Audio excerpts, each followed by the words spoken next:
आज हम लोग करेंगे क्वेश्चन नंबर 4, जिसमें कहा गया है कि particle of mass m is observed from an inertial frame of reference and is found to move in a circle of radius r with speed v. The centripetal force on it mv square by r towards the center, mv square by r away the center, mv square by r along the tangent through the particle और या zero. तो देखिए, सबसे पहले समझिए कि inertial frame क्या होता है। इनर्शियल फ्रेम में एक्सीलरेशन आपका ज़ीरो होगा, यानी बॉडी रेस्ट में होगी, और नॉन इनर्शियल फ्रेम में एक्सीलरेशन की वैल्यू होगी, यानी ज़ीरो नहीं होगा, है ना, कुछ न कुछ इसमें वैल्यू होगी। यहाँ पर अगर हम देखें कि कोई एक बॉडी या कोई एक मास पार्टिकल मान लीजिए m मास का, वो एक सर्कुलर मोशन कर रहा है। अब सर्कुलर मोशन कर रहा है तो इसको देखने वाला मान लीजिए कोई एक ऑब्जर्वर है, और ये ऑब्जर्वर बाहर से देख रहा है, ठीक है। और ये बाहर जब देख रहा है तो ये खड़ा हुआ है, रेस्ट पोजीशन में है। तो ये हमारा पार्ट हो गया इनर्शियल।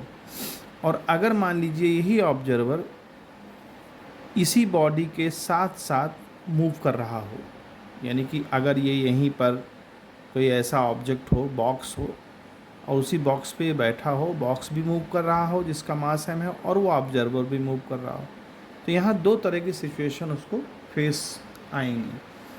पहली सिचुएशन में उसको ये लगेगा कि अगर ये सर्कुलर मोशन कर रहा है तो ज़रूर इस पर एक सेंट्रीपिटल फोर्स काम कर रहा होगा, और वो सेंट्रीपिटल फोर्स क्या होगा, mv स्क्वायर बाई r। और उसको कोई फोर्स नहीं महसूस होगा क्योंकि ये बाहर बैठा हुआ है, इनर्शियल फ्रेम पे बैठा हुआ है, यानी वो मूविंग बॉडी नहीं है। तो इसको ये लगेगा कि यहाँ सिर्फ और सिर्फ सेंट्रीपिटल फोर्स काम कर रहा है। और स्यूडो फोर्स जो होता है वो स्यूडो एक फ्रिक्चुअस फोर्स होता है जो बाहर की तरफ लग रहा है, तो उसे बाहर की तरफ महसूस ही नहीं होगा क्योंकि वो तो सिर्फ एक सर्कुलर मोशन देख रहा है, सर्कुलर पाथ देख रहा है।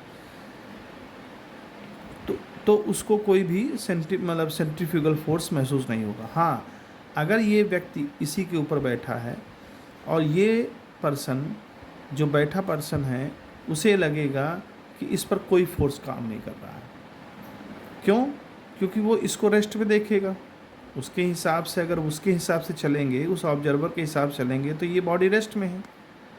और रेस्ट में क्यों है? क्योंकि जो इस पर सेंट्रीफ्यूगल फोर्स लग रहा है, भाई सेंट्रीपिटल तो लग ही रहा है अगर रियल में देखा जाए, और जो सेंट्रीफ्यूगल फोर्स लग रहा है Fc मान लें, वो इसको बैलेंस कर रहा है। यानी अगर mv स्क्वायर बाई r अंदर की तरफ लग रहा है तो बाहर की तरफ भी एक फोर्स काम कर रहा होगा जिसकी वजह से वो नेट फोर्स जीरो देख रहा है, यानी दोनों का जो सब्सट्रैक्शन है वो ज़ीरो आ रहा है। तभी इसको ये महसूस हो रहा है कि इस पर कोई फोर्स काम नहीं कर रहा है, यानी बॉडी वो रेस्ट में है, उसको ऐसा लगेगा क्योंकि वो खुद भी इसी के साथ साथ मूव कर रहा है। तो ये एक सिचुएशन है, ये एक रेफरेंस है जब उस पर्सन को ये चीज़ महसूस होगी।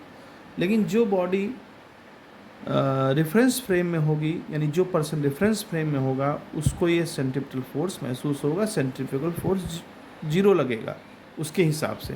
तो क्वेश्चन में पूछा गया सेंट्रीफ्यूगल फोर्स ऑन इट, तो यहाँ पर ये आंसर जीरो होगा क्योंकि वो इनर्शियल फ्रेम में है, पहले ही बोल दिया गया इनर्शियल फ्रेम। इस तरह से इस क्वेश्चन का आंसर देगा।